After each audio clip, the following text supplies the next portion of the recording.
For today's video. Good morning, good morning. Gusto ba ninyo nga malig-on ang iyong pundasyon? So, ipareha na dire sa kuang tiil. Awa ang tiil. Basta inaani ang iyong pundasyon, dili mo basta-basta matumba. Di sa pagbalakingan mo, di mo basta-basta matumba. Pero atik ra, no? Bitaw.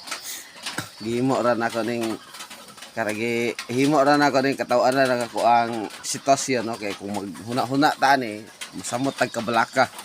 Masamot tag ka-depress ani, manang dili ta magpadala kung unsa man nato ang gipamati sa to ang mga tagsa-tagsang mga panglawas dia, dili ta magpadala kay